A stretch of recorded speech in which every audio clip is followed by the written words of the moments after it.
Pada 10 hari bulan, sebab sebelum itu pun memang kita ada gangguan daripada kontraktor yang digelar daripada WC.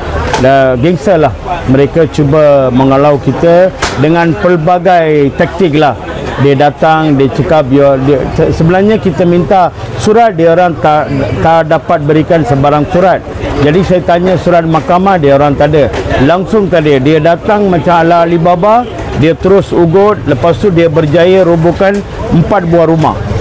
Jadi lepas tu pada 10 hari bulan 9 pagi saya terima panggilan dari salah satu orang penduduk mengatakan mereka cuba nak robohkan semua jambatan di depan ni. Itu pun sebelum tu mereka ada khabar saya ugut kita lah. Oh, kalau orang tak ada keluar, kita nak robohkan jambatan semua. Kita nak tengok macam mana orang keluar daripada tempat ni. Jadi lepas tu saya bergegas tempat tu dalam pukul 10. Jadi pertelikan hangat berlaku lah antara penduduk dengan gangster tersebut. Mereka lebih kurang, mula-mula mereka 5 orang, lepas tu mereka lebih kurang dalam 12 hingga 15 orang. Jadi ramai. Jadi kita pun dapat perhatian daripada, sebab ini siang-siang kan ada banyak kereta lalu.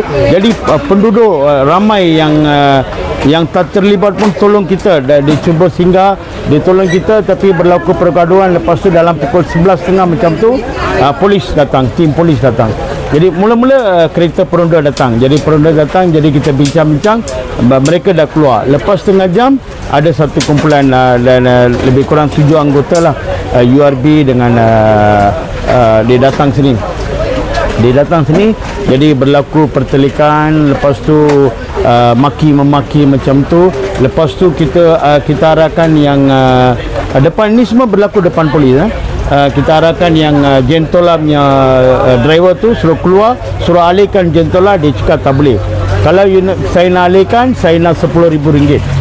Dia buat ugutan peras ugut, dia nak RM10,000 baru dia nak keluarkan. Jadi kita punya penduduk memang marah. Dia datang rumah. Jadi saya tanya dengan dia orang, macam tadi saya cakap lah, sekiranya mereka nak robohkan satu rumah ataupun kawasan, walaupun settingan pun mereka kena ada perintah mahkamah terkini. Itu semua orang tahu. Lagi satu, surat kelulusan dari pejabat tanah. Lepas tu kehadiran penguatkuasa pejabat tanah. Yang keempat, of course, polis ataupun FRU akan turun. Yang kelima, majlis tempatan ataupun bandar diraja. Tapi tanpa kehadiran 5 ini, mereka bertindak agresif. Saya pun memang tak faham macam mana kerajaan Madani ini membenarkan mereka bertindak begitu. Mereka sangat waras, semua di belakang WCE. WCE lah yang mengantar orang ni. Jadi pada masa tu berlaku tu, tiba-tiba satu gangster telah tumbuh saya. Jadi saya sudah jatuh. Lepas tu kita punya penduduk bertindak. Lepas tu berlaku pergelutan. Hampir polis pun tak boleh kawal tu. Jadi pergelutan. Lepas tu keadaan masin berangat lagi lah.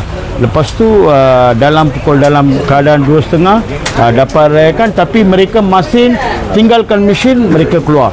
Jadi saya terus bergegas ke. Sebelum itu adik saya di rumah ni, kejadian berlaku sebelah sana.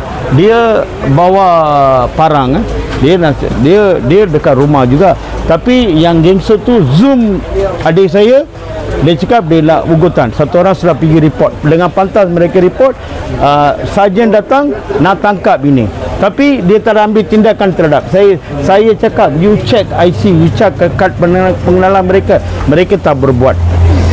Jadi saya sedih lah. Kenapa polis tidak bertindak pada masa tu.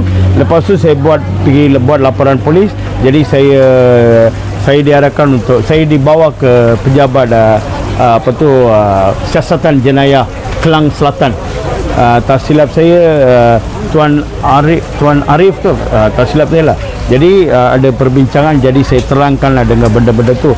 Jadi Tuan sendiri cakap, okey, kes tu dibuka under section 323. Saya punya ayuh tu Tuan Salihin. Salihin saya punya ayuh lah. Jadi saya diarahkan pergi hospital untuk ambil x-ray. Jadi saya pergi sana, doktor bagi saya ubat lah. Jadi lepas tu kita ada satu borang daripada polis dia ada satu pol lah. Jadi dia dah salin semua chop, saya bagi balik dekat tuan tersebut. Jadi tuan cakap tindakan akan ambil. Tapi sampai sekarang saya tidak menerima sebarang perkembangan bagaimana keadaan kes saya.